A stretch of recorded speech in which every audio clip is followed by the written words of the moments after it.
Box is Smile. ready. Smile. Okay. Welcome back to Beyond Brave.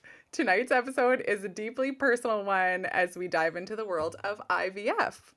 I'm joined by my friend Stacey and my special guest Jen as we each open up about our own unique journeys through infertility and IVF.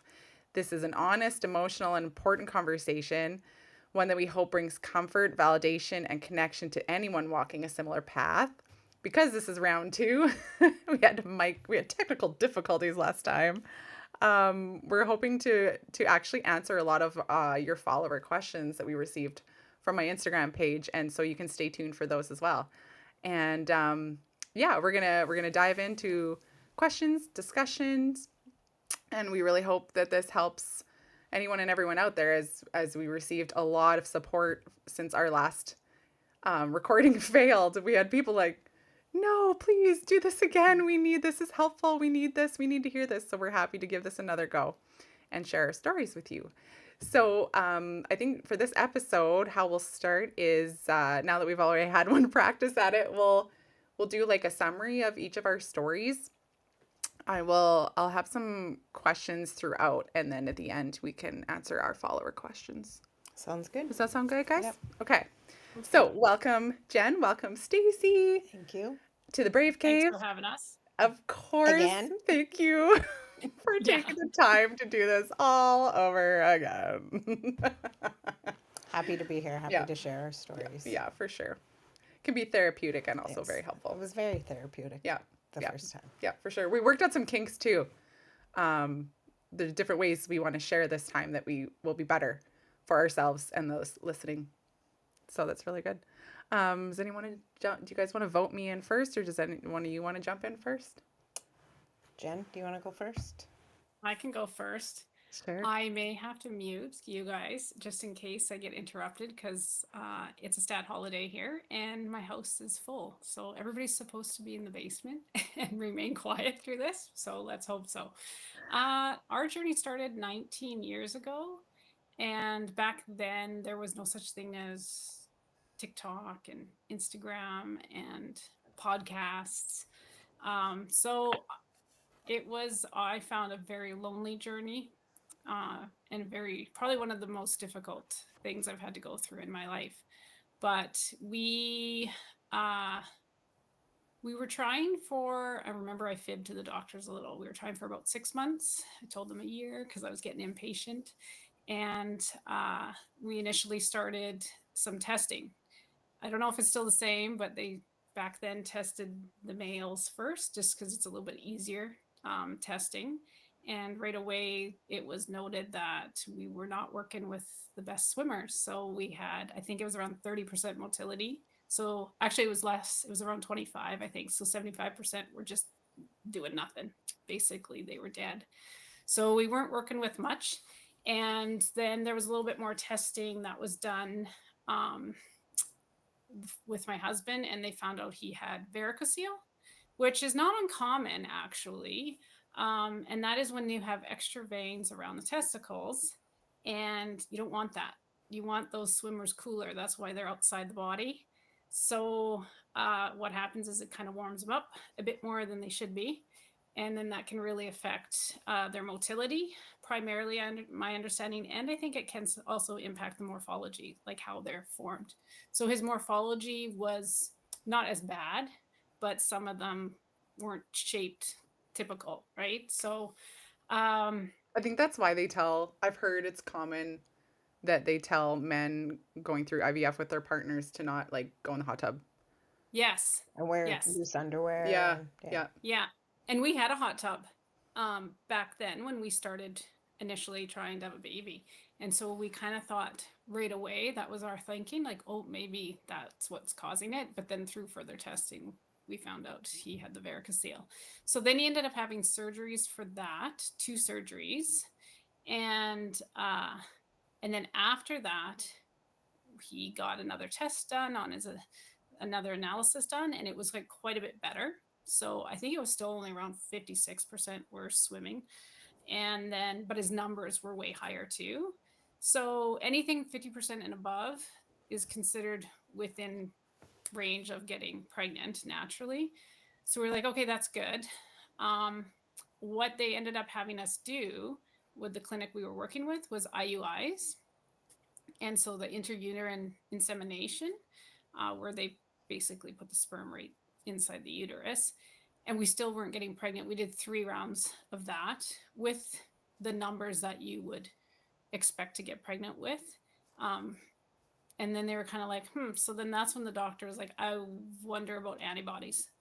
And so he got tested for antibodies, and then he ended up having, I think it was around 80% antibodies.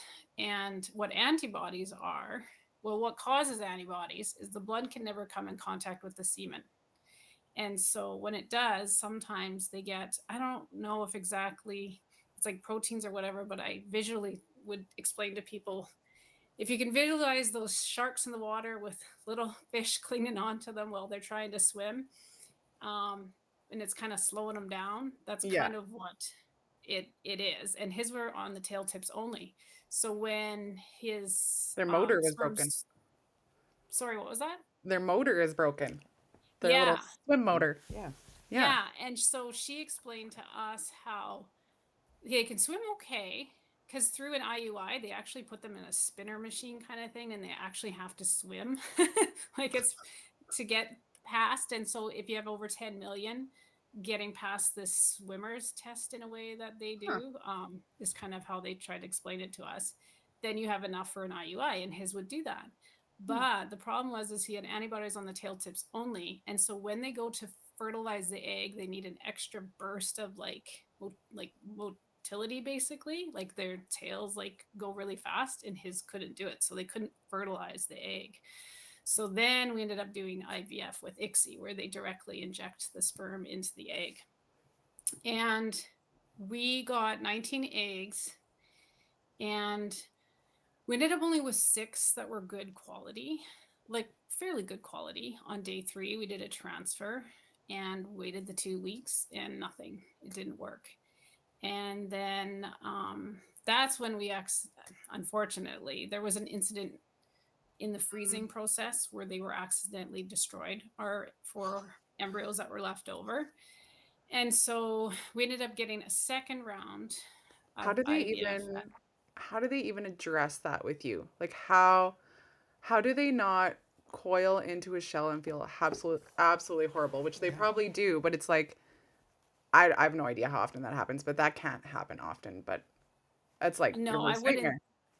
Yeah, I wouldn't think so. I was really disappointed.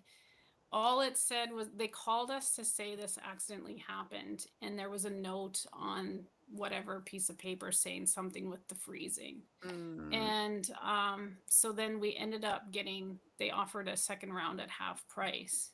In the meantime, because there's a lot of waiting, like yeah, you have to go on the meds, and then it's just a lot of hurry up and wait with fertility treatments.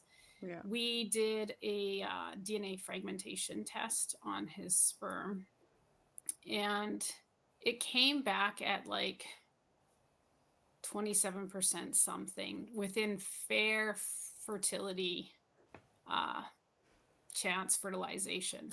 The wording was. And we ended up actually trying donor sperm um, before we did a second round of IVF.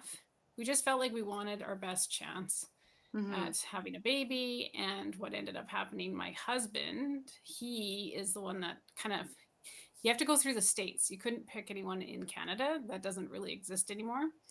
Uh, it did quite a few years ago. I don't know if it does now because we've been out of the loop for so long. But back then, when we did that, we had to go through the states to pick a donor.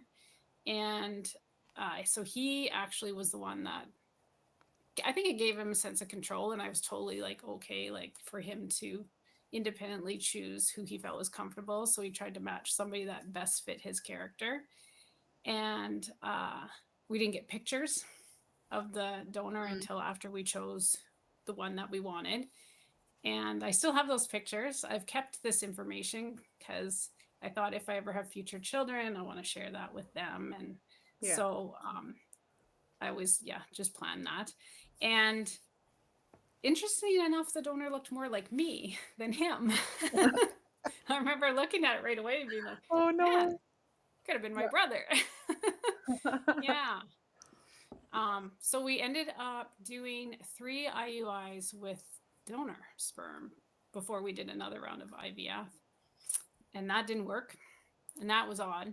The doctors were like, this is odd that this isn't working. Typically, we would see you get pregnant. Like anybody that goes donor is typically pregnant within 3 rounds Yeah, because of IUI. if they know exactly what's going on with a sperm, that's the only known issue at the moment. Yes. Yeah. Yeah. There was nothing they could find. Like my cycles were very regular. I went through the HSG testing, where they just like check your tubes to make sure Yeah. they're clear. There was what I can't remember the testing they do to check your uterus to see how that looks. Everything looked fine. There was nothing, blood work, everything. There was nothing they could find. So And at we this just time, kind of, you're like, how old were you at this time? we started trying when I was 28. Yeah, And at like this time, I would have probably only been so young. around 31, 32, Yeah. because it takes so long. That's what I Yeah. found. It took 11 months to just even get into the fertility clinic because Yeah. we were waitlisted that long. Yeah. And then with his surgeries and everything like that, like it took months to go Yeah. through all of this stuff. So after that, then what we decided is we would take him up on the second IVF offer at half price, and we did it a little unconventional. I got 19 eggs again, which is interesting, same amount. We did half my husband and half donor, but all of them were not good. We, Hmm. in the end, we tried to take them to the blastocyst stage, which is day 5. And we ended up only with one embryo. That was my husband's, and it was a morula, which is a day 4. It didn't look good. I remember looking at the picture right away, and I was like, yeah, this isn't going to work. And it didn't. And so we were kind of just feeling really defeated and really like, what, this is just odd. Like, we thought we did the best we could with what we were working with for our chances, and still nothing worked. And in the meantime, we moved to another province for my husband's work, and we then started exploring some other options. We did get a referral to a fertility clinic there, and again, waitlisted. So Hmm. in the meantime, while we were waitlisted, we explored adoption. I had briefly explored that actually when we were first trying to. And a lot of people think, like, you get comments. I don't know if any, Stacey, if you got comments about it, but I've had a few people be like, well, you just adopt. And It's a lot actually, going the harder to medical route adopt. is easier. Oh, yeah. Yeah, it's very hard, especially in Canada. There's so many Yeah. more restrictions that take it so much longer for it to be possible in Canada. Yeah. Mhm. Yeah. We were told about at least a 10-year wait in the Yeah. province we were living in. Yeah. And so I kind of looked at international, not really seriously, but actually going the medical route was quicker and cheaper. Hmm. And so that was kind of why we stuck to that. And then we also looked at, while we were waiting with another fertility clinic, which I wasn't totally convinced I wanted to continue trying. We looked at embryo adoption out of New Jersey, because again, we couldn't adopt embryos within Canada. Uh, and that was about a year wait. And the cost wasn't too bad. In the end, like with travel and stuff like that, it was about the same as an IVF cycle, Mm-hmm. or even a little bit cheaper, actually. And And so, this would have been couples that maybe had embryos that they weren't going to like carry, Yeah. and then they would leave it yes. for adoption or science. Yeah. Yeah. Yeah. Yeah. And so, exactly. So it was basically couples that had leftover embryos because they already had a Mm. couple, how many, enough, whatever they wanted through their IVF Yeah, and cycles. if like when we get to our story, like Lyle and I don't have any left. But I don't know. Oh, I don't know. Like if I couldn't have any more kids with the embryos if I had them left over. I know. I don't think I could either. I'm on the fence because it's like I would I don't know. Like would you would love to see your child that you and your husband made come to life. That sounds really weird. Come to life, but it's like, then would you have to pay for a surrogate, or then would you have to adopt your own? I guess there's probably like papers around it all saying you basically Sign your rights away. sign your rights away, but Yeah, you that would. would be hard, seeing your child grow up, knowing it was your flesh and blood, but technically not yours, but biologically yours. Yeah. Yeah. And when Anyways. we did, because we had to do ICSI, that wasn't an option for us. So Mhm. even if we had embryos left over, it was either for donate to science Mhm. or they trash them essentially. It Yeah. was just not an option. Because they have to cut the egg open Right. to get the sperm in, so it's damaged. Damaged, The yeah. egg is damaged. Yeah. Yeah. Yeah. Yeah. And so then we ended up going with another IVF round. I remember speaking with the doctor because I still wasn't, I don't know, I was feeling so defeated. I have to really give a lot of credit to my husband because he knew how important it was for me. He let me steer the ship in a lot of ways throughout all of this. And I remember her saying to me, if you can go to bed at night not wondering what if, then be done. Then you're good. And I remember being like, yeah, I don't know if I could. I don't know. So maybe I need to do one more round. And so that's what we did. We did one more round, got 19 eggs again, which is very strange because my meds were not the exact same in each round either. So it was funny that I got the same amount of eggs each time. But this time we got 16 perfect embryos, like really good quality. And then we transferred 2 on day 3.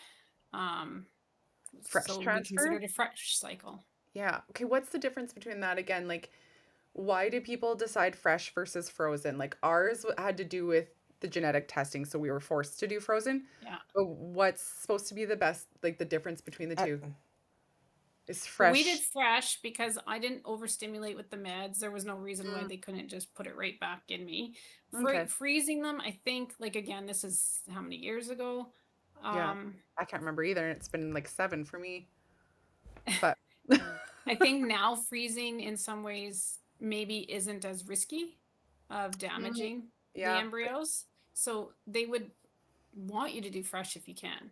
Yeah, And so because we there's did, less risk to, yeah. yeah, Okay. yeah. Yeah. And so, but it didn't work. It didn't Mhm. work. And so it was like, geez. And so, but that was a day 3. So then Mhm. they were willing the next time. I was like, Kate, I want to take it to day 5. I want to see if any get to the blastocyst stage because that kind of weeds out a lot of embryos if you're working with genetic issues or something. So they took up 4. And again, we didn't get a blast. I was reviewing my stuff and I saw a picture and we only got a morula again. And so they transferred it, but it didn't work. And then we still had 10 frozen. But I remember this is where they were like, I don't know. They took our file to their group, like to their panel of doctors because they were just at a loss. Because again, they couldn't find anything with me.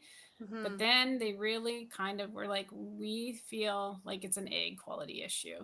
Because even when we initially did a consultation with this fertility clinic, they're like, we really don't see why you really don't need donor sperm. So they were like, we want to do another round of IVF with your husband and you, because it should, like with what you're working with, this should work. And so when that happened with really nice looking embryos, they were like, we feel it's more of an egg quality issue, as in something genetically going on with my eggs. Were they not And able to test, because this is round 2 for you? If they were just starting to be the third, yeah. third round of IVF. If they were just starting to complement that, is there no way they could have tested all the previous eggs to confirm that or not? Okay, I know I was trying to remember that when I was thinking about. Yeah. I feel like I think it was an option, but maybe it was the money that turned us off. I Mm, can't remember, or I really don't remember, honestly. yeah. Yeah. But I think it was an option back then, but Because that comes into play with your story, hey? There was The egg quality. like the test, yeah, like you had we'll get to it. Yeah. Yeah. Anyway, sorry, I interrupted again. Go okay. ahead. So then I was like kind of just done. Yeah. Done with it all. Just feeling like, I don't know, I had come to kind of a feeling of like, yeah, I'm probably just not going to be a mom, and come to accept that. And so we had 10 left, and I asked them to thaw them all out and see if any go to day 5. And they were like, thaw them all out? That's 10. I was like, do it. Yeah. And so they did. And then Jen we and got Ken plus 2. 10. Yeah.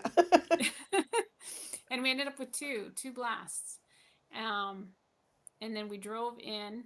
By the time we got there, which was a 2-hour drive, they had to speak to us in a room, and I was like, oh, something happened to him between the last couple hours. And they actually said, no, we have 3 now, 3 that went to blast. And because of our history and how much we had done, they were willing to transfer all 3. And then I actually asked if I could speak with the embryologist, and she had come out and said, if we do all 3 and 3 all take, you might have to look at selective reduction, which I didn't want to go there. Oh, yeah, that And sounds heartbreaking. yeah. And so I was like, okay, let's just do 2. And then as she was walking away, she's like, call me when you're having twins. Yeah, And lo and behold, she was right. that's Those 2 amazing. worked. Yeah. And then so we froze the other one. And yeah, we got 2 healthy babies, 6 pounds, 6 ounces, and 6 pounds, 1 ounce at 37 weeks. And then a year later, we tried that embryo that was frozen, but unfortunately, it didn't survive the thaw. And I remember just bawling and bawling. And I talked to a friend on the phone that day. And I think I cried more in that time than I did at other times throughout the whole process. And I remember being so confused because I was like, I'm good. I got twins. Like, like 2's lots. That's kind of always what I imagined for myself. And she was like, I think it's just because you finally can close that chapter of your life. That was just so emotionally hard and heavy. And I was like, yeah, I think you're probably right. It was just a relief of just letting that go. Yeah. Like relief of years too, right? Yeah. Yeah. Yeah. Because it was about 6 years in Yeah. total. Yeah. Yeah. So from when you Yeah. started to having the twins, it was 6 years. Yeah. Because 3 I was rounds. 28, and that was 4 or 5 months shy of 35. So almost 6 years. Yeah. Yeah. And then, shocker, exactly 3 years later, I had my 3rd naturally. And on their due date, on my twins' due date. Amazing. It's amazing. And Which then is crazy. did we tell them? Did I can't remember if you mentioned this last time about or if it was just to me about your tattoos. Oh, yeah. I got a tattoo when I was 30. It's the only tattoo I have. And we were almost 2 years into kind of infertility stuff. And I designed my tattoo, and it's a Gerber daisy, which is like my favorite flower. And 3 butterflies kind of flying up to it. And I always kind of was like, oh, like I'm the flower, I'm their home and their nurturing place where they go to rest and where they feel safe. And I was always just like, even when I was little, I only pictured 2 kids in my life, like a family of 4. And I was just like, well, what? There's 3 butterflies though. Like, I don't get it. Yeah. And then lo and behold, Yeah. I ended up with 3 kids. So it was kind of It's really beautiful. interesting that I ended up getting that tattoo years before having my kids. Yeah. Yeah. I love that. So do you want to mention how you got pregnant with your 3rd one? Like, Naturally. When a male and a female. No, I mean, Go back, Stacey. Maybe The this birds was and the problem bees. all along. I mean about the fluctuation of. Was it in the elevator? Was Yeah. I want details. Back of a car? I'm so mean. No, it wasn't that exciting, especially once you have 2 kids. No, I mean the fluctuation Like, what do you mean? of the The motion of the ocean. yeah. I'm the worst. Like, because like he was finding at out? 86%, right? And then, Yeah. Yeah. Oh, the antibodies. Yes, yes, it was a that's the girlfriend of word. mine that See? did. That's what That's I it. was trying to, Okay. how you got Was pregnant. That's what I yes. mean. That's Yeah. so funny. Okay, so it was a girlfriend of mine that mentioned it to me. Actually, the same friend that I talked to when I was like bawling on the phone about the embryo not surviving the thaw. And like she had mentioned that the antibodies can fluctuate. And I was like, oh, I didn't know that. That's interesting. And didn't really think too much of it. But I'm thinking that definitely played a role in getting pregnant naturally. But also, the other thing that was really interesting, and I didn't mention this the last time we talked about this, my doctor, I asked him, Mm-hmm. could this have helped? So I was, he's like, I think it was just a total of fluke coincidence. But I was taking a B6, B12 combo vitamin, and I was taking it for eczema because I was struggling with some eczema, and I had read that it can help with that. And I noticed I was getting like little bruises, kind of when you're on aspirin. I don't know, Stacey, because they Mm-hmm. make you go on Yeah, aspirin because it helps with the the blood baby flow to the aspirin. uterus. Yeah. And I remember having that when I was on the aspirin for the IVF cycles. And I was like, oh, I don't like that. That's kind of weird. And it must be from the vitamin because I've just gotten it in the last few weeks. And I only took that vitamin in the 3 weeks that I got that time when I got pregnant with Autumn.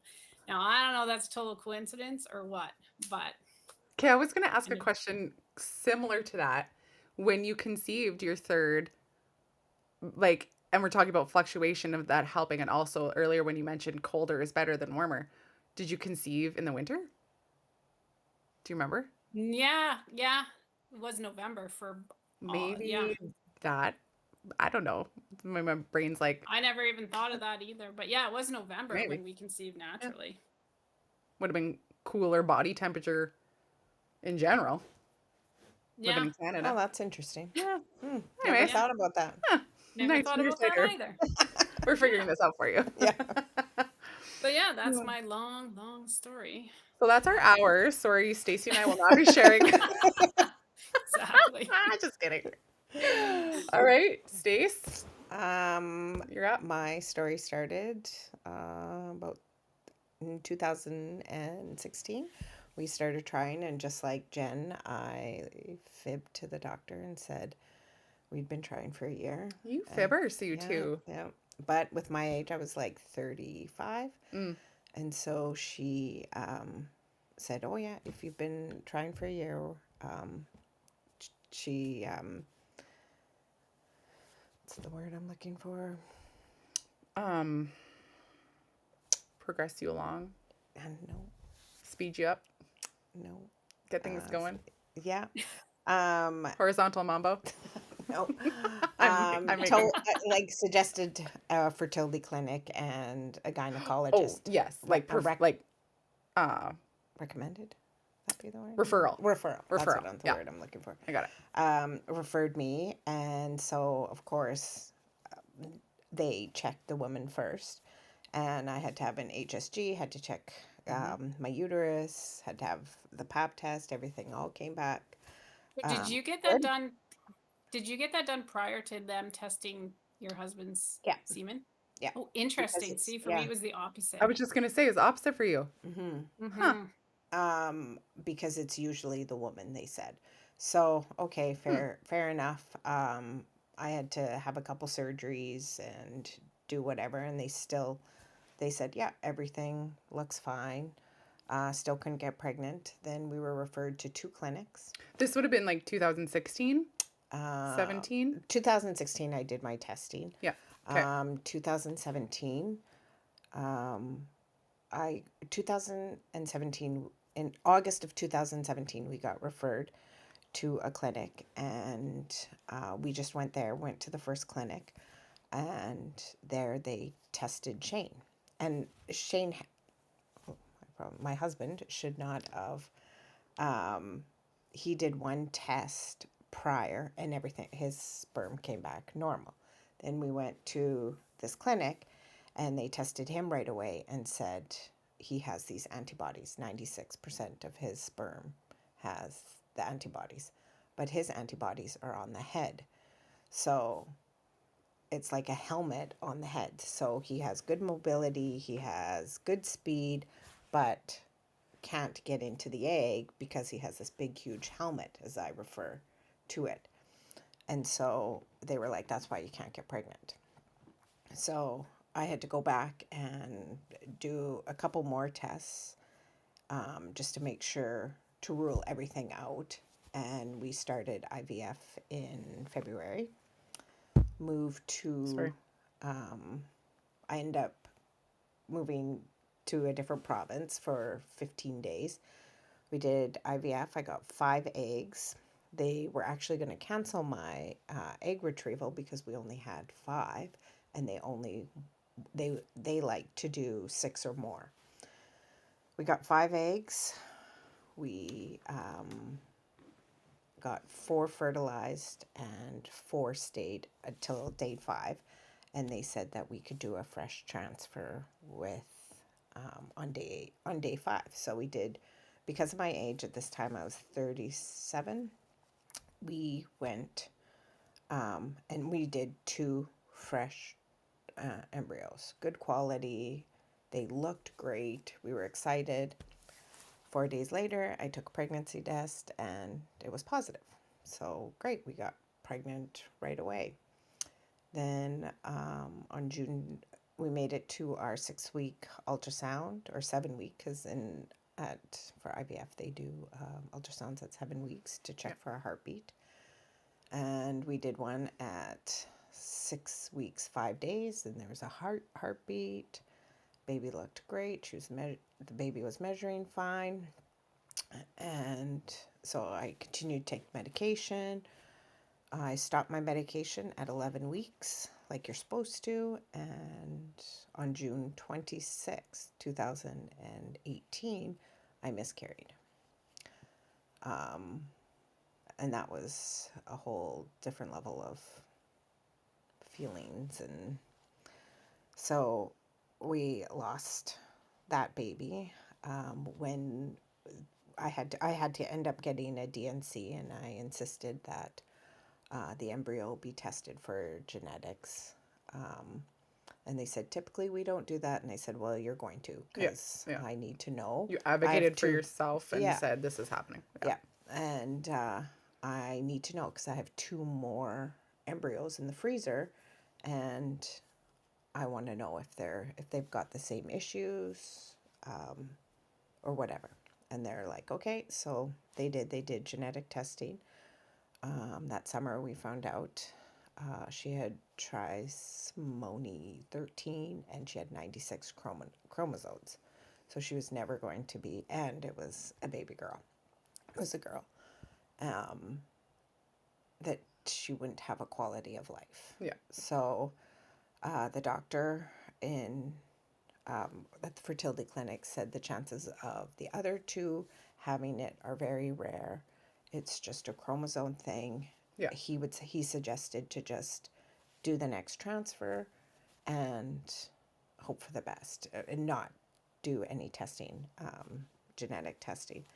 So we decided to go on a little holiday. We went to Europe, and I was doing medication in Paris. Doing your prepping. Doing all my prepping for my in frozen. Paris. Yeah, frozen transfer, and just relaxed a little bit. And like 5 days after we got back from Paris, we did our transfer, and it was a day 6 frozen transfer. And 5 days later, I peed on a stick and I was pregnant. So we were like very excited, but still very leery that I was going to miscarry. Mm-hmm. We were scheduled at 7 weeks, 1 day for an ultrasound. And at 6 weeks, 5 days, I started bleeding. And so I go to the hospital, prepared for the worst. They did an ultrasound, and they said that they couldn't see anything and that we were probably losing this one too. So, and this is all in the ER, and I was just like devastated. I was bawling. My husband was sad. We were like, what are we going to do? And about an hour later, they said, we are going to do an internal ultrasound and just to make sure that everything is okay and just to double check. And I said, okay. So I go in and I'm bawling like I've never cried so hard. And the tech lady turns the screen over, like so she can only look. And she turns it on, she doing the ultrasound, and she's like, well, and I'm like, what? And she's like, I'm not supposed to be doing this. Were you like, what? Or were you like, what? I was probably like, what? Tell me now. Yeah. And she's like, I'm not supposed to be doing this, but I can see how upset you are. And she showed the screen, and there was my son, just as happy as can be, measuring at 7 weeks, 1 day. Yeah. He was measuring big, and was confirmed that I had lost his twin. Yeah. So your body was like, this one I'm got rid letting. of before, Yeah. like, and I was on my medication, and I had several ultrasounds up until 12 weeks because I was afraid of the miscarriage. Yeah.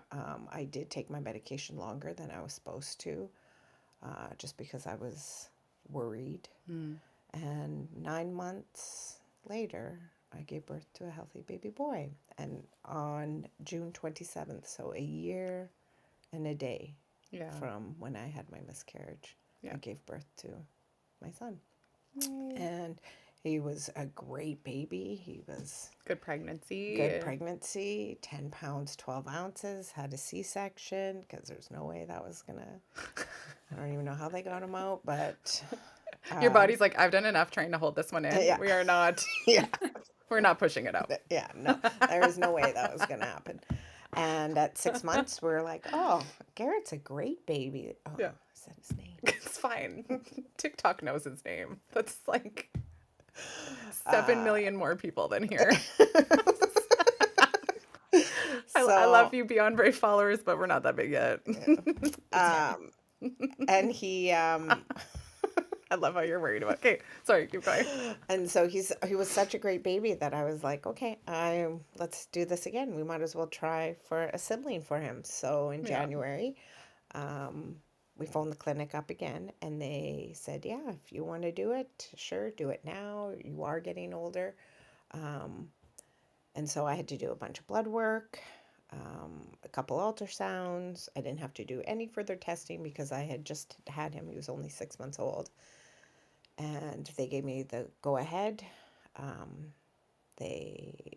moved with Garrett to another province for 15 days, and we did the medication. I had to go and have way more medication, like double the amount, because they realized that I was going through ovarian reserve. So it was perimenopause. So that was hard. How old were you at that point? I was 40 when I was 39 when I had my son. So I was 40 at this point. So And that's typical, but how did they discover that? because I only had 4 eggs. Oh. So again, they were like, well, we're not going to do an egg transfer for 4. And Yeah. I'm like, well, I'm here. You gave me all this medication. Yeah, you are. Like, Yeah. I don't care if you have 2. Yeah. It only takes 1. That's what I've learned. It only takes 1. It only takes 1. Yeah. Yeah. So they were like, okay, but like, we're not, you might only get 3 eggs. I'm like, I don't care. Just do it. You're supposed to be the positive people. Yeah. So they did it. And sure enough, I got 4. Day 3, they were looking great. Day 4, they were looking great. We didn't lose any in the fertilizing process. We didn't lose any. So we did fresh round 2 and peed on a stick 4 days later, 5 days later, 6 days later, 2 weeks later, was not pregnant. So we're like, oh, okay, no big deal. Maybe just some bad embryos, just like before. And then COVID hit during that time. So we had to wait until July of 2020 to transfer our last 2, and they didn't work. And then you So kind of long. felt done. Well, we still wanted a sibling, and we did look Right. into embryo adoption. We looked into um, sperm donor. We looked into egg donor. Um, we could use my husband's sperm, but couldn't. My egg quality Right. wasn't Yeah. great. Yeah. So, and I was okay with having an egg donor and having his sperm, but then that would be my son's half sibling, Mm-hmm. and it just didn't sit right. So we just decided that Garrett's perfect. Mm-hmm. He's our one and only. He's a miracle. That one is enough. Yeah. So here we are. Yeah. And if it happens, it happened. Great. But we're not going to do anything medical to have a baby or prevent a baby. It just, if it happens, it happens. Yeah. And you're happy where you're at. Yeah. Yeah. And it's a connection with our story that I kind of cherish now that, Waylon is, he's our only one since Bella has passed. And it's like, I have someone like you, I have a friend like you that understands that, that, kind of when you're not really given a choice in a tragic sense to just have one. Yeah. And you know what I mean? And you don't feel alone, but you feel, for me, I'm just scared having just him, it's like you want him to have siblings. You feel like he's your everything. It's all you have left, and that's a scary feeling for a parent. For me, it's hard to put into words. I mentioned a little bit in my last episode with Lyle, but it's like protect him at all costs because he's all I got left, and it's. I feel infertility has robbed me of the family that I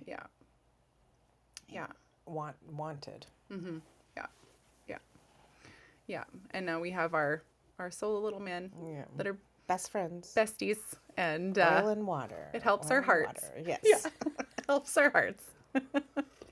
I guess I should dive into my story, and I'll filter in some of our follower questions that I have throughout mine too. But I one of the most common follower question we got when I put out the Instagram question box was like, are you navigating IVF right now? And like having another, in terms of like having another, and it's like, why are you talking about this, Kyla? Are you having another? And no, it's we're not navigating IVF. We're just telling our stories and yeah, in hopes that like these stories help people, because like in Jen's case, it was very, very isolating. And even though, like that was just like 19, you said 19 years ago. Yeah, that we started. That you And there started. was, and you guys had mentioned that's kind of how you met, was through And the that's, forum for yeah. infertility people. Yeah. And I would have loved that, because I remember just Googling, like that's all I had was just Googling the internet. And we it also was had extremely isolating and lonely. Yeah, and we also had through our clinics and we also had the counselors in the IVF. Yeah, we didn't have that either. Yeah, and I had that support. I had family and friends that have gone through. I had the online supports like Facebook is where I met Stacey, and we got closer that way. And it mattered a lot through the whole process. My story is different in a sense that it actually doesn't. We didn't go through IVF for fertility reasons. We went through for the pre-genetic testing portion, which has to come with IVF. And the reason we did that, because I mean, like you guys, we wanted a bigger family. We wanted to give Bella a sibling. She'd been through so much isolation already. I didn't want her to grow up without siblings, and we always wanted a bigger family. But after her being our firstborn and speaking with her genesis, we understood to have another child safely without their life being threatened by the conditions that Bella had, we had to do pre-genetic testing in order to be 100% sure our next child wouldn't be born with a life-threatening illness that would keep them in hospital. We wanted to avoid that after living that with Bella. And it was hard for us in a sense that learning what IVF meant in that sense was like the cost of it, and learning that you need to save a lot of money regardless of you wanting and doing your best to save our healthcare system millions and billions of dollars. You're still going to have to pay because that's just the way it goes. But it just sucked that naturally, if we wanted to give it a try naturally and roll the dice, there was a 1 in 4 chance our next child would be born with the life-threatening illness, which for in Bella's case was a rare genetic mutation that we found. Lyle and I are both carriers of. And so when we get together and make a child, there's a 1 in 4 chance that they will be born with that. And in Bella's case, it was SCID, which is no immune system. And that's under the umbrella of like her cartilage hair hypoplasia diagnosis. And then also comes with that her rare form of Hirschsprung's. And so, of course, we wanted to avoid a bone marrow transplant and risking our child's life in hospital, right? We wanted to avoid that at all costs. So yes, we are going to accept PGD IVF. If we were to risk that naturally, that would mean not being able to find out if our child was affected until they had had a heartbeat.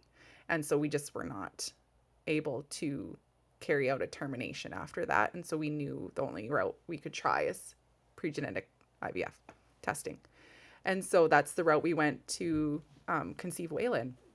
And it was, all in all, it was a pretty long process. I mean, Bella's genetics teams were with us from the start, and it was about 2016 when we started looking into it. We had to take classes, and we had referrals from our daughter's, Bella's genetic doctor, specialists.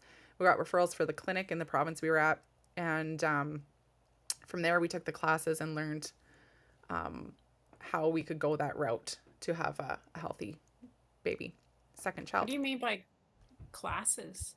Yeah, so when we had to, so for the PGD part of it, the pre-genetic diagnosing, there was actually classes through the clinic we would take to learn about it before we actually went through it. Yeah, I remember sitting in a room. Yeah, we were sitting in a room with the clinic.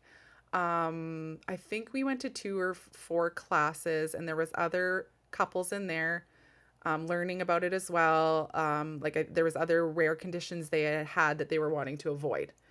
And I remember, yeah, that was the pre-genetic classes, like basically teaching you like what this is apart from typical IVF, and all the extra risks that come on top of it for your embryos. And it's a whole nother process that adds a whole other batch of risks for your embryos. And it also comes with a price tag of another $7,000 on top of Oh wow. IVF costs, which I don't know if that's different from this would have been 2016-17 when we started. And by the time, so we ended up with it was funny because the odds were exactly right. It was 1 in 4 chance that our next child would be fully affected with this rare condition. And we had 5 embryos, and 1 was fully affected. There was 1 that was affected, but they didn't know exactly how. They just knew through their testing it wouldn't survive. And then we had 3 viable ones. And so Waylon was a result of that. And he was the first one we tried in our first round, and he worked out and he did amazing. I had a great pregnancy, everything. I remember we mentioned this in the last conversation, going through the retrieval part, which I've heard some like rough stories, but for me, it was a great ride. Like, oh, those drugs. Good drugs. Fentanyl. Like when you have to imagine a needle going in each of your ovaries, you're thinking, which is quite long. Yeah. Exactly. Which you're like, why are you not putting me under? Yeah. Why am I awake through this? But thankfully, the drugs I got, it was like I didn't feel anything. I honestly did not feel No, me neither. And that's good, because I hope that, because I've talked to a lot of women that are like super scared of that part. I was really scared for the Yeah. retrieval, and they give you some really good drugs. Yeah, I was The worst scared part, up I until think, the was IVs the hit. bloating afterwards. Yeah, they told me to have a lot of 7-Up and salty chips. And that's why and Yeah. French fries. And French fries. Yeah, Yeah. they're like, Oh, I'm like, interesting. sweet. Yeah, I Mhm. never and it's got supposed to told help. that. Yeah. Yeah. Yeah. I remember the funniest part of my transfer with Waylon was driving to the clinic with Lyle and Bella. Bella would have been about 5 at the time. 4 going on 5. She was 5 when I had him. And he, I go in, and it's weird because it's like the transfer is so quick and easy. It's like nothing, right? And Yeah. so we go in there, and I'm laying there, and it's 20 minutes later, and I'm so excited. I'm so pumped, and I'm just like, from the start, I'm like, yes, I'm pregnant. Yay. And Bella was so excited to have like a little brother, a little sister. We didn't know which. At least so I thought. And then I come back into the change room where they were waiting for me, and Bella's playing on her little video game tablet, and Lyle's playing games on his phone. And I'm like, you guys, it's done. I'm pregnant. And they don't even, neither of them look up from their phones. They're like, okay. Let's go. I think Bella was like, are we driving home now? I'm like, you guys are the worst. It was really comical, actually, like looking back at that moment. Um, yeah, my IVF story compared to a lot is short and sweet in a sense that yes, our first transfer worked, but it was a whole lot extra leading up to it in terms of just being a medical family and wanting to avoid pain and trauma and hospital life for our Yeah. next child. Yeah. Um, and just understanding what that meant to go through the whole IVF process. I'm really thankful for the forums I was able to be a part of, and just even the support going through, even just for simple reminders, or the pep talks, or the support going through like the needles you have to give yourself and where and when, and just anything little like that, If I forgot to take a pill, is this going to be the Yeah. end of the world? Yeah. And you have And somebody who'll be like, yeah, no. yeah, yeah. And there's me just Googling it. Yeah. Yeah, and it's like, goodness. And I And remember you asking a question yeah, on the I forum, was on there a lot.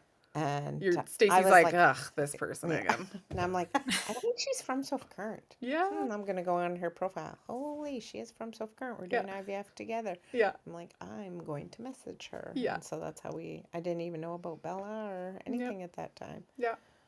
I had well, I'll get to that in the follower questions right away, but I was gonna say, like, one of them was like, do you have any embryos left? And our decision in that was, so I had Waylon in 2018. How old was I? Don't I had Bella when I was 30. Yeah, I think I was Waylon when I was 35. And so, knowing that we had 2 left, we of course wanted to give them a try and grow our family. And so we did. And I, unfortunately, neither of them worked. We went through the whole transfer process. They thought great, everything was good, but they just didn't take. Did you So, do 2 at once or 1 at a time? no, they didn't want me to do 2 at once, regardless of me being super healthy, not smoking, under 40. Probably because you had really good embryos. So they were like, oh, Oh, so they're like, Yeah. oh, one you, will take. yeah. Or Yeah. 2, they should Or both take they if should they are both. as great Yeah. as they said. Oh, okay. Yeah. Because I remember a lot of it had to do with my OBGYN that was given to me through the clinic that I went to. So he helped me deliver Waylon via C-section. And another thing to note with that was the reason why I had a C-section with Waylon. Bella was an emergency C-section, but Waylon was a planned C-section. And that was because my IVF doctor and my OBGYN were both like, you have put so much, this is, in lack of a better word, this is an expensive baby, and C-section planned is the safest route. And that's what I advocated for Yeah, myself right from day one. I yeah, said I want there's less complications yeah. if we do Planned if C-section. we do a planned C-section. And they were like, no. And then so finally we got Yeah, our clinic to say if she wants a C-section, give her a C-section. yeah, They've worked hard enough. yeah. But you never had that option, right, Jen? I had the choice. I did. And I'm terrified of surgeries. So, and my OBGYN was like, well, they're both head down. They're both similar in size. If it was me, I would try natural. So that's what I did. Yeah. And it worked out. Yeah, everything Yeah. was fine. Especially if you have like a Um, confident doctor too, confident like delivery person, like I that's ended up not having that doctor because he moved mm. to Australia. Oh, Oh, of I was course. like, Rude.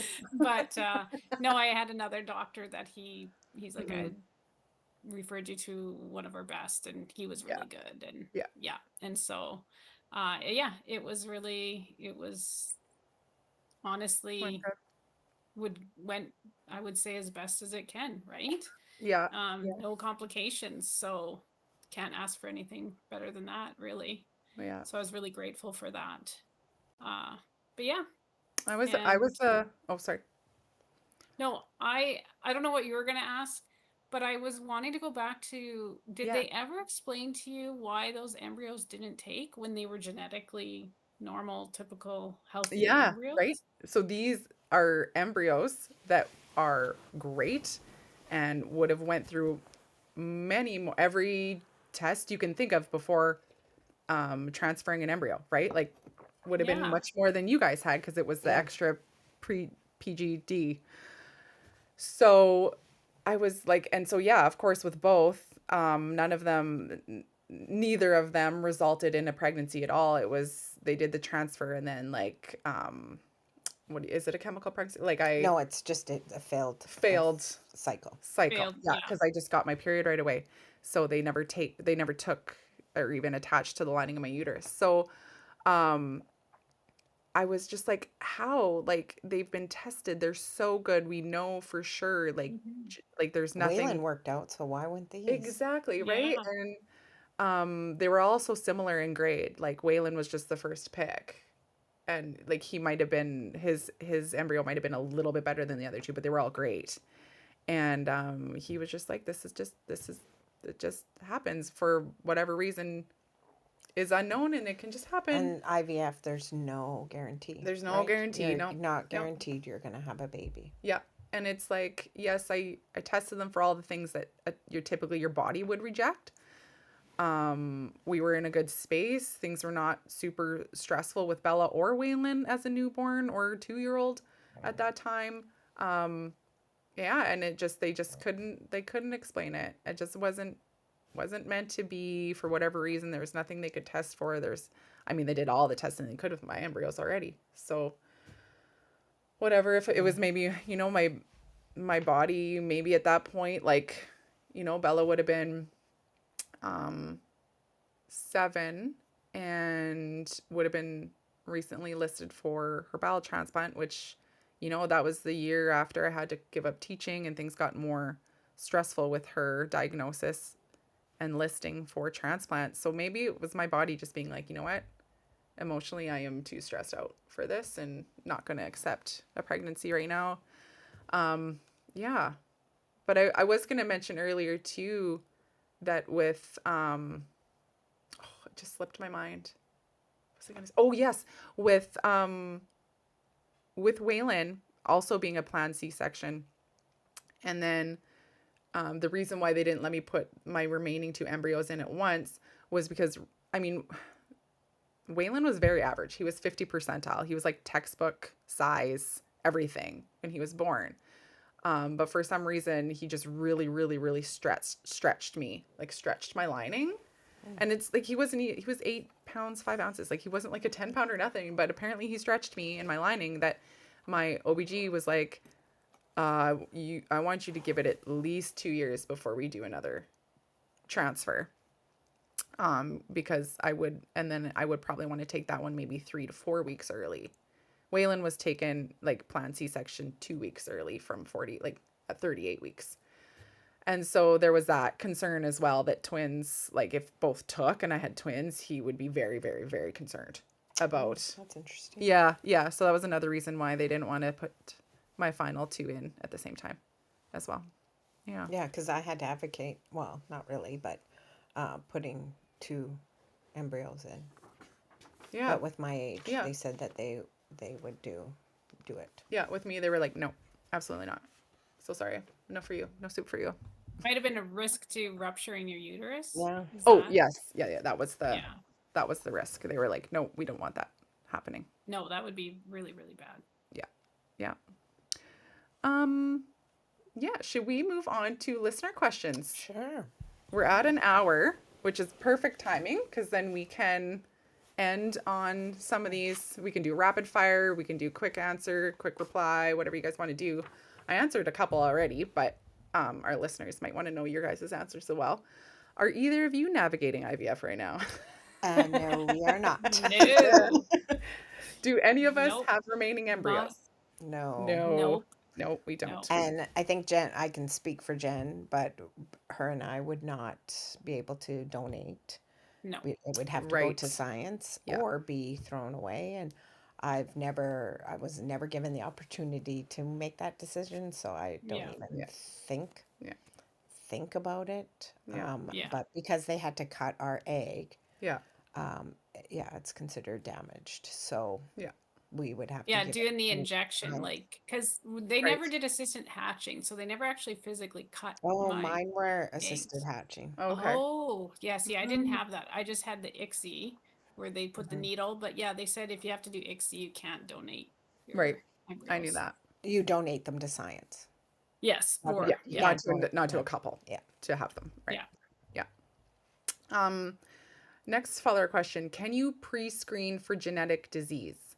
So I think I think what they're asking is basically what PGD IVF is. Can you Yeah, no, I don't. pre-screen for genetic disease? Like you guys didn't because you did fertility IVF. Yes, but we could have. But you could have. Yeah, You we could could Yes, have. have. we could have. We had the Yeah. choice, but Yes. told us, and I could be wrong. So because we only had 4 embryos, they said that probably half would come back, that wouldn't survive. Yeah. Yeah. So Yeah. There's with more. that, it's just better to take a chance because that's what we wanted for the second round. After having our son, we're like, well, we want to do everything so that we do get pregnant. And because we only had 4, they were like, it's Yeah. not worth it. And it, like Yeah. you said, it's 7 grand, Yeah. and they're saying it's Hmm. not worth it. It's So if seven they're saying grand. it's not worth it, Yeah. then we were like, okay, let's just Yeah. They're the go experts with to it. trust. Yeah. And in our case, it was like when you do the pre-genetic testing, there is more steps to the eggs they need to survive. Yeah. So like with me, I started with I think I 15 or 18 eggs Oh, wow. That's or crazy. that Yeah. I started with 15 or 18 that they could fertilize, and then as the testing goes and as the everything goes and all that order, um I ended up with 5, but 3 out of that were viable. Yeah. So maybe Yeah. if I didn't do the PGD, maybe I would have had 10, right? Yeah. But that process is a whole Yeah. other step that your embryos have to survive Yeah. Well, and I did Because the there is, test. sorry, there is like, I remember them saying, I think they extract a few cells out of the embryo. because I got to test it. Yeah. Yeah, Yeah. to test it. And so it does add a risk to damaging Yeah. the embryo. What we did find out is with Waylon, so like Lyle and I, we're a carrier so Bella's geneticist said, okay, for her to have the condition she has, there's nothing in our family, there's nothing in all of our history. They tested Lyle and I to see if we were siblings, like all of the things, right? And it's Wow. like nothing is there. So this is a spontaneous gene mutation. And through that, we found that we were both carriers of this gene. Um, So does that Waylon? so Waylon is a carrier. Oh. So we found out he's a carrier. So actually all 3 of my viable embryos were carriers. There was Hmm. none that were absolutely not affected. And there was one that was affected, and then well, I guess like not affected is a carrier basically, right? So before he has children, he has to do his He wife It would be have to be. wise. It would be wise to, if he can, so we're of course going to educate him when he's older, but if he could and his wife could test and see if she's a carrier, Yeah. then that's They all could they have would have to do. another, so they could have a child like Bella. If his wife is a carrier of the same gene that Lal and I have and that Waylon, yeah. That's crazy Yeah, how that yeah. works. It's crazy how it's like it's just a spontaneous gene mutation. There's no genetics involved with like how Lyle and I even became carriers of the same gene, right? Like we're not related in any. It's just blows my mind. Like Do you how think there's more people out there that are carriers of genetic mutations than we realize, but we just don't match with somebody else that has it? Like, I wonder if it's more been More common common. than we think, well, right? it must be because for them to think like the only way this is possible is if you two are related, right? And then we're not related in any way, Yeah, shape. You know what I mean?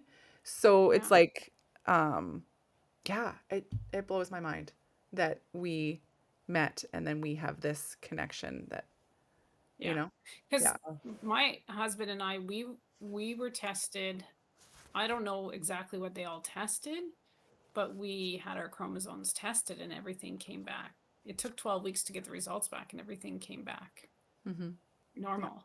yeah, And yeah, yet something was going on with us to have that many eggs and nothing, like to yeah, have what's 19 times 3 and end up with only 2, yeah, right? So, yeah, man, yeah, and we tested we tested my son at 10 weeks gestation for all the disease, yeah, like Down syndrome, just through the Harmony test. oh yeah, Yeah, we So did that too. we went back yeah, to the province, like the fertility clinic, and they performed that test, and then everything came back, and that's when it was confirmed that I had lost my son's twin because we came back and there were 3 DNAs in my blood system. hmm, So yeah, they that's said that that, confirmed it, yeah. yeah, that was confirmed that I had 3. So, I wanted to add a little bit to the genetics part of this that I don't think I mentioned yet, but I talked to you guys about before was I had this discussion with Bella's geneticist as she was the start of all this process with us able to have Waylon. And it's like I would talk to her and I'd be like, okay, like we're going on year 6 of Bella in hospital. And, you know, there's a cat. Jack's joining us through the window. So it's like I told her I was like, okay, knowing what my child born with this extremely rare medical condition is, like I don't want this to sound bad, but literally what she's costing our healthcare system because we didn't know. Like she was conceived naturally, we didn't know. Um, and of course, thank God we live in Canada, and so we're able, you know, to Yeah. handle this for her. But that costs our healthcare system. And so I'm like, I asked her, I was like, now that we know that Lala and I are carriers, and we know that if we risk another natural pregnancy, that our child could need to be in the medical system long term, going through transplants and surgeries and all these things to keep them alive. I'm like, knowing that, why wouldn't the government be like, no, we will pay you to do IVF and have a child safely But so where that do you stop? but where do you stop, right? And that's what our geneticist said. She's like, not only where do you stop, but who makes that decision, right? Mm-hmm. Yeah. How do you make that decision, and where do you stop? Do you stop at type 2 diabetes? Do you stop at Down syndrome? Do you stop at SCID, Hirschsprung's, Huntington's? Where do you stop? So it's like the cost of the PGD has to come from those who don't want to take that risk, I guess, right? Yeah. And we just weren't willing to terminate a natural pregnancy. We just couldn't do that. Yeah. Yeah. And so Yeah. I was just going to say our cost was around $30,000 to $35,000, and that was how many years ago? So I imagine it's quite a And bit three more. And then we three got rounds. Yeah. lucky because I didn't need a lot of the gonal F is the one that's really expensive. That's the Mhm. one that helps produce more eggs. And I didn't need a ton of that because I responded Yeah. really well to it. So I'm curious Well, how much it cost for you guys. Our IVF round was I think 11 grand and the PGD part of it was 7. and from the moment we went to our fertility clinic to the moment we had our son, he was 23,000, and Yeah. that included the miscarriage. Oh wow. Yeah. I was gonna say mine. So mine being 18,000 for one round with PGD. I mean that's drugs. That doesn't include like travel and the whole process Oh, see, taking, that mine's right? Right. mine's the travel, Travel. moving Oh, to, okay. Yeah, I didn't like, factor Oh, that in. even my speeding ticket that I Yeah. got Oh, yeah. both times. You added her all My up. my husband put that in his spreadsheet. Is this gonna did you go file that to taxes? is this gonna No, be a bill you're gonna present your son with later down? you owe me this. You owe mom this. It was funny because I got 3 speeding tickets. I've never gotten a speeding ticket in Saskatchewan, Oh my but goodness. in the province of That's Alberta, funny. I've had 3 every time I've Oh, gone for IVF, worst. and in the same spot. Oh my goodness. Yeah, you'd Learn think your I'd learn. lesson. I know, but the round that we didn't get a child because I wasn't responding to meds. And like Jen said, the Gonal-F is so expensive. I was Yeah. taking like I don't like the whole pen in Oh Yeah, one. you yeah. Like were the max. The I pen was was the the dial. max. Oh Yeah, that was the wow. dial, Yeah. Yeah. and I was I think you taking the were like max. 350, whatever it, Something ridiculous, and I yeah. was And not I just was like, responding.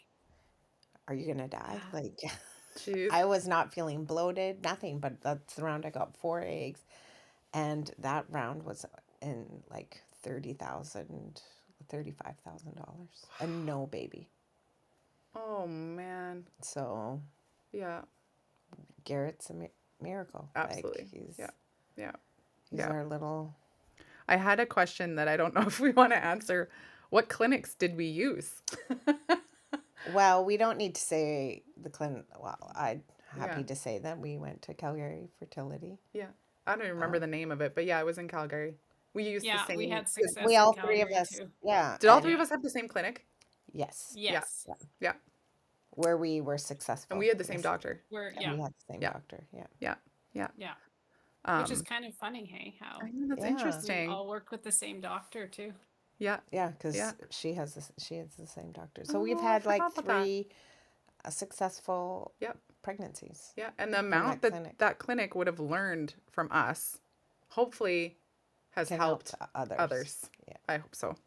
I mean, how do we know? But we hope. Whenever somebody's going through fertility treatments, and I'm always like, oh, go to Calgary, but I'm biased because that's where we got Garrett, right? Yeah. So Yeah. Um, we might have answered this already, but in years, how long does the IVF process take? Generally, I think if you have a typical round from the start of like getting accepted, getting booked in, doing all the clinic work to like having your baby is like roughly a year, right? yeah, so we went to Calgary in August Yeah. 2017, and Garrett was born June of 2019. Yeah. And that was with a miscarriage, and with a miscarriage you Yeah. have to wait So many months. 3 full cycles to get your body Right. back to normal. Yeah. Yeah. So from June 26th, and he was transferred. He was transferred October 17th Mm-hmm. of 2018. Yeah. So yeah. just 3 months. We started discussions, had drives to Calgary. Like we started in 2016, and Waylon was transferred January 2018, and we had him September 2018. Yeah, that was We ours. did February 2010 was when we did the IVF cycle. I got my twins, but then we did the fresh round, and then a frozen round with 4, and then the 10 Mm-hmm. frozen embryos, and that was in November of 2010. So that was, yeah, what's that, 9-10 months? So it does Yeah. take a long time. It's like, Yeah. it's so Yeah. frustrating, the waiting and Yeah. the waiting. There's a lot. And I remember talking about this last time, like with Bella. So that was another question I might as well just answer too, was how did I balance Bella's medical needs and IVF? Well, Bella was, I mean, she was 4 going on 5. And I would say out of her, 10 years of life, that was actually one of her, when she went to preschool and kindergarten, I think that was like probably one of her healthiest years, or maybe the healthiest year she had. She was doing really, really good those years. Not a lot of flare ups, but still like, um, of course, like in and out of hospital a lot, but it was less than our usual, you know? And so my husband and I were like, all right, you know, of course we want to grow our family. We started this road and it's like, when do we pull the trigger? And we we were like, let's do it now. Like we will take on whatever comes next. Like we want to grow our family and we'll do it. We'll do it. And I had amazing support with all Bella's medical team through my pregnancy, and it was, yeah, we had a huge community in and out of hospital helping us through it. So we were really happy and didn't find any stress with that. Well, and having a planned C-section probably helped as well. Yeah, exactly. And then of course having the clinic, you know, literally across the highway or to the street from Alberta Children's, where Bella was a frequent flyer. That was her primary team at Alberta Children's. Yeah. So I'd literally, like, when we were staying at the Ronald House and she wasn't like in hospital that day, she would come with me to my IVF appointments where they would draw my blood or do the ultrasounds. And so I'd bring her over there in my stroller and she'd be watching the iPad cartoons in the corner of the room while I was getting the good probing. Yeah. Getting That's the so probing. convenient. It's like, but it really worked out. It was a good year. I'm glad we pulled the trigger when we did because Bella was really having a good year, majority out of hospital. And it brought her so much joy. Like to see my tummy grow, to know she's gonna have a sibling. She was pumped. Yeah. And you didn't know what you were having, right? and we didn't know. No, we didn't know with either. We didn't decide to find out. It was a surprise with both. And I remember she want a sister or a brother? she wanted a brother. I remember I have video. I interviewed her the night before I went in for my C-section with Waylon. The night before he was born, I interviewed her, and I was like, "What do you hope it is?" And she's like, "I hope it's a baby brother." Oh. And it was really funny because she changed her decision after he was after he like grew taller than her and cried really, really loud, and she couldn't really do his hair. She was like, I want a baby sister. Like, but Oh, that's cute. it was adorable. It was adorable So because oh my goodness, the love he had for her from, and still does from day one, has just, it's a cute sibling love where it's like she wouldn't give him the time of day, and he's just like, I love you. She'd be like, I hate you. Get out of my room. I love you, Bella. Like, it's literally their life. It was just adorable. And it wasn't like that severe, but in a funny, comical way, it was like that. And it was real. I just remember it being like, you know, like she could do no wrong. Yeah. He was just obsessed with her. And she's like, I wanted a baby sister. It's really funny that way. Okay, couple more and then we'll let y'all go. Let y'all go from our grasp out of the brave cave. Okay, what did we not answer on here? Oh, this is a good one that I think we all can answer. How can we better, this is a follower question, how can we better support friends or family members going through IVF? One, do not say they're doing it in the wrong hole. Don't tell them to relax. Wait, who told you they're Yeah. doing it in the wrong hole? Like your husband chose the wrong hole and that's why you can't get pregnant? Yeah, Like, that's what people would say. oh my gosh. I Like they know. thought they were funny? No, they were like, maybe you guys are doing it in the wrong hole. Well, Yeah, I'm sure they were oh, joking. I hope. I know, but like that's not helpful. Thanks. No. I Or just that is- relax. Oh, it's because you're stressed. I'm like, you know No, what? it's not. No, it's It has not. nothing It's to do not. with being stressed. They say No. just relax. Oh, it always Yeah. happens when you least expect it. No, Thank you, the person most- who's never done IVF. Yeah, Yeah. like the most stressful person, a lawyer, gets pregnant all the time. Yeah. Homeless people Yeah. get pregnant. Yeah. Drug Like addicts when get I pregnant. got, And then their body is And physically they- under stress. Yes, Yeah. like and no, it has nothing to do with yeah. stress and Just, Yeah. just be, So don't that's like that. Just frustrating. it is so frustrating when people yeah. say stuff like that. Just be there for your friends. Be Yeah. there for your Just- family, Yeah, and just listen. listen when they Yeah. need Yeah. someone to talk to, because that's what I needed so bad, was just to be able to connect with somebody Mm-hmm. and uh and it was really hard back then because I didn't know anybody else going through it, And and if I you didn't have don't, anywhere to reach out to. And so I just, whoever was willing to give me a listening ear, that's who I right? Yeah. went to, and I just appreciated that.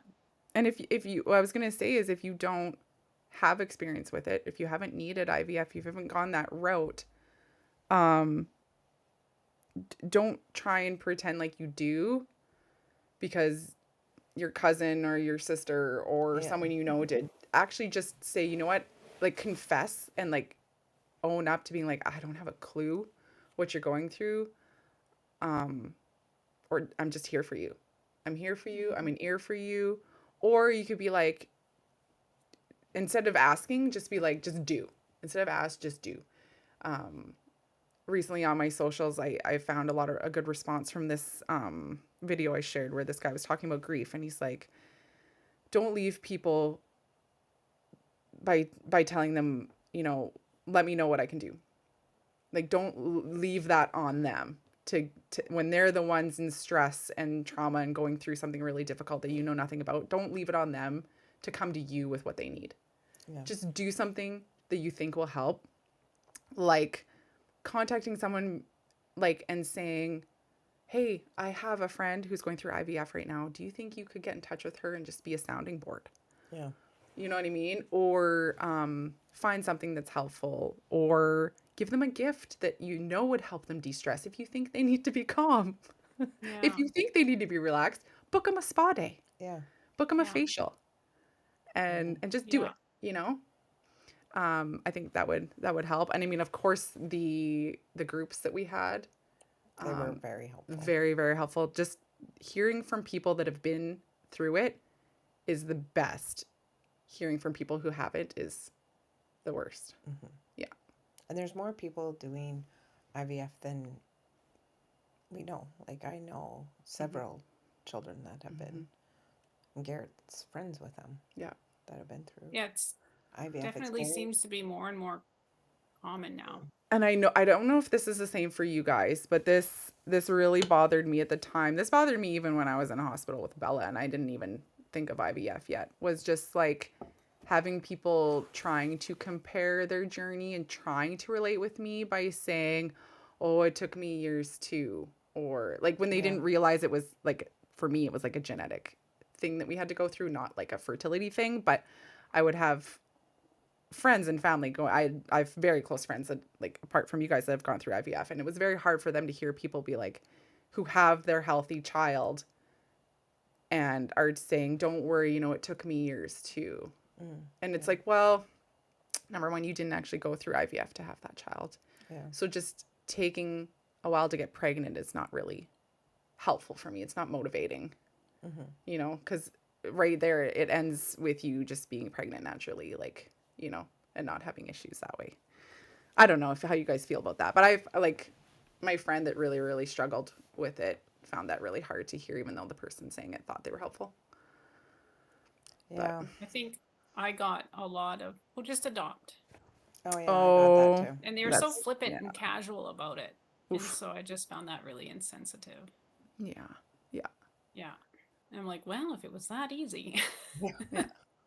Like a Nike suit, just adopt today. Here, yeah, dial 1-800 just adopt. yeah. Like no, sorry, doesn't work that way. Oh, thoughts on disposing the additional frozen embryos? I don't. I Disposing is can't a say. harsh word, but Yeah, I Yeah. don't. we I never, never had that opportunity, and I No, don't think neither did I. about it. So, So yeah, I don't like all three of us didn't have that decision to make. yeah, Yeah, I like on my remaining yeah. embryos, we all gave it a try.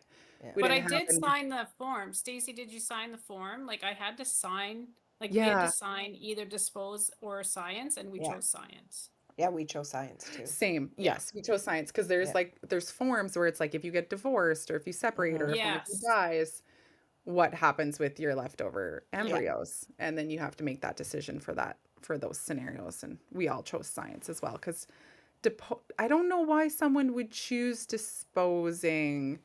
I don't know, like maybe they have embryos with, you know, someone I who in don't the know. future they have this horrible divorce and they hate their guts, and then it's like I'm gonna dispose because just I to think get like that's, I don't know, I would assume that's what people like why would else do. would you? Yeah, I don't know. I could see people, I can see both sides. If you were able to donate them, I could see people choosing to Seems like a donate, but I waste could when also understand choosing to dispose of them too. Like I could understand both sides of that and reasons why they would choose that. So I mean coming I from don't know. someone who's like I advocate for donation, like organ and Mm-hmm. tissue donation. I don't Mm-hmm. know why you wouldn't just choose science. Like Yeah. Yeah. I'd why? be curious if they could ever do stats on that, but I don't know Yeah, what. because it's like why wouldn't you just want Yeah. to help more Yeah. people? Why would disposing even be an option? Yeah, I know. You know what I mean? It wasn't even something I considered when I Yeah. picked Yeah, science. So same. Me neither. Because science would never result in a pregnancy.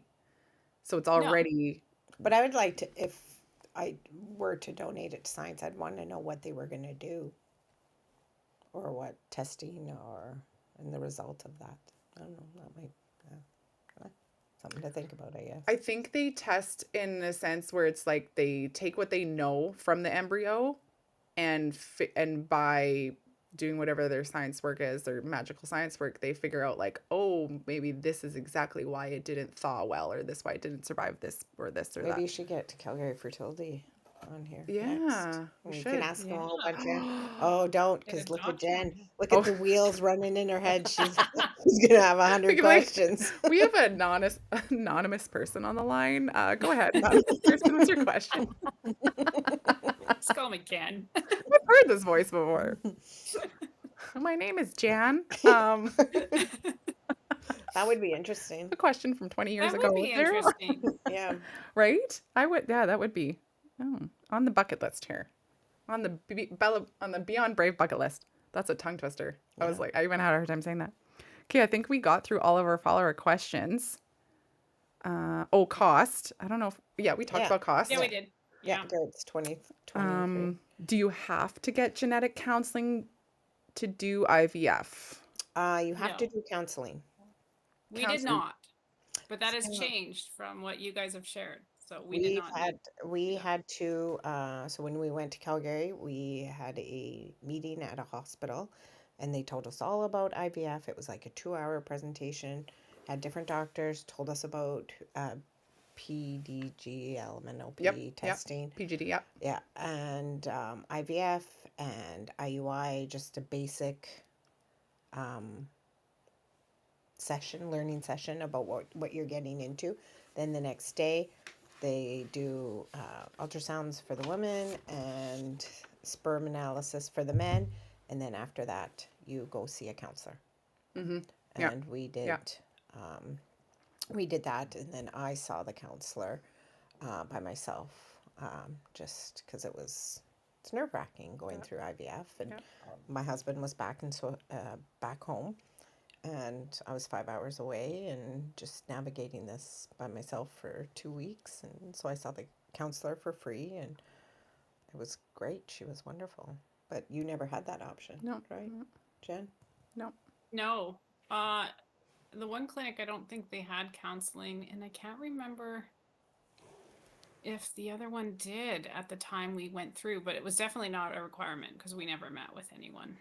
Yeah, it was a requirement. We all had an appointment and Yep. had to talk about like if it's his fault, my fault. Yep. What if it doesn't work? All the This is emotions around it. yeah. Yep. Yeah. Yep. Kind of I prepare you think for that's every really step. good that Did they you do have to that. do that? Yep. Yep. I had Yeah. it. I had it. Yeah. They were available for every visit. They were there and we met with them. Yep. So what's the Yep. difference between genetic counseling Well, or this was the counselor for the specific to the clinic for anyone. genetics? No, this one was specific to our IVF process. It Oh wasn't yeah. because we did PGD. Yeah. Oh, Yeah. Yeah. okay. Yeah. Yeah. Yeah, Um, she was lovely. She had long brown hair yeah. and Yeah. yeah, she Yeah. I gotta kick you guys out. all right. I got, I literally have to go do a live now with my friend. But okay, I'm gonna do. Are we good? Is there Yeah. anything else that we missed that we want to touch on? No. Are we good? Oh, thank you guys for being here today. I want to Thanks close for by having us. Well, Yeah. yes, I want to close by saying, like, I really hope everyone out there listening, that that this has helped you if you've had an IVF journey, if you know someone close to you that has, share it with them, or you know someone about to embark on this journey. I hope you can share this with them and it gives them some sense of like community, or that we're here with you and we want to help you through this process, make it less isolating. IVF is much more than a medical process. It's emotional, it's complex, it's different for everybody. We hope that Stacey, myself, and Jen, we hope that our stories have helped you feel a little less alone in yours. Whether you're just starting in the thick of it or reflecting on a journey, your experience matters. You are strong, you are not alone, and you are deeply brave. Thank you for being with us today. Thank you. Thank you for having Thank us. you.